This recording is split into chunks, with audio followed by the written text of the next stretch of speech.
ผู้ไทยเอ๋ยลาเบาผู้ไทยนี่แล้วลาเบาผู้ไทยนี่แล้วว่าลาเสริญพี่น้องมาเที่ยวท่องเขาวงยุคสมัยปัจจุบันยังเจริญหลายแล้วมีร้านขายร้านค้ามีผู้ไทยโฮมสเตย์วัฒนธรรมผู้ไทยหลายๆอย่างไปเที่ยวชมทางสาหลวงตามถนนดิสโก้หวังขี่สางมองพอมาหวังขี่สาง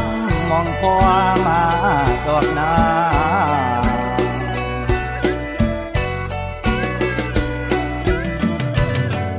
การเกษตรเจ็ดสดีไหมนั้นนะนายหลวงท่านประทานเสริมอ่างวังคำลำพยังตอนโบนเป็นโครงการสืบสานทุกวันนี้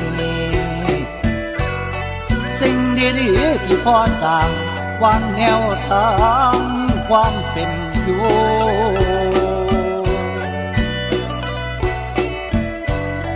กินผู้ไทยเข้าวงเขาสู้มือบ่คือเกว่าเก่าหลังบ่คือเกว่าเก่าหลังดอกนา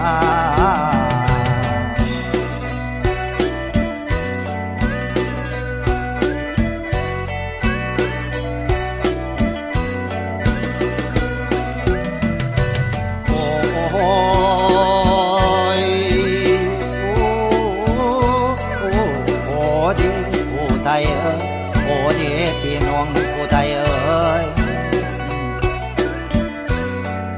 ลาพี่น้องเอ๋ยอุโมงค์ลำพะยังคุ้มปัดนั้นเป็นอุโมงค์ลอดภูเขามีหนึ่งเดียวในเมืองไทยจากห้วยไปแก่งนางเด้อด้วยพระบารมีพระองค์ท่านเข้าวงเอาได้สมซื่อก่อนพ่อหลวงเสด็จพระองค์ทรงปรารภไว้ยังจำได้อยู่มิลืมยังจำได้อยู่มิลืมดอกนา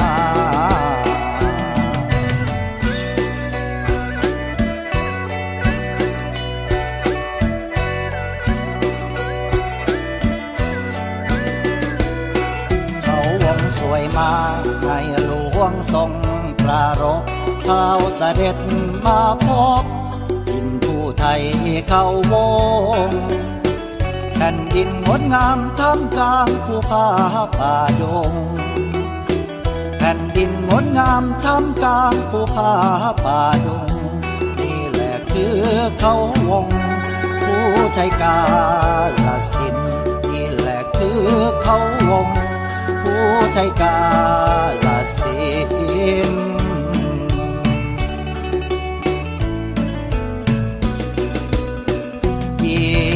15 พฤศจิกายน35หมู่มวลประชาได้ชื่นชมพระภูมินพระภูมิพลดำริพลิกฟื้นพื้นดินพระภูมิพลดำริพลิกฟื้นพื้นดินผู้ไทยเฮาได้อยู่กินอุดมสมบูรณ์พอเพียง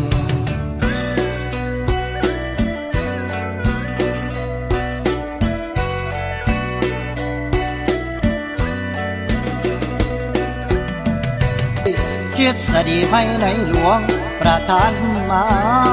ให้มันแก่นตามห้อยพ่อเพียงศาสตร์พระราชาเด้อพี่น้องผู้ไทยนี้จังสุ่มเย็นผู้ไทยนี้จังสุ่มเย็นดอกนา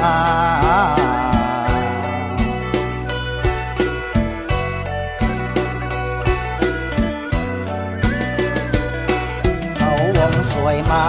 ในหลวงทรงปรารภเท้าเสด็จมาพบดินผู้ไทยเข้าวงแผ่นดินงดงามท่ามกลางภูผาป่าดงแผ่นดินงดงามท่ามกลางภูผาป่าดงนี่แหละคือเขาวงผู้ไทยกาลสินนี่แหละคือเขาวงผู้ไท ไทยกา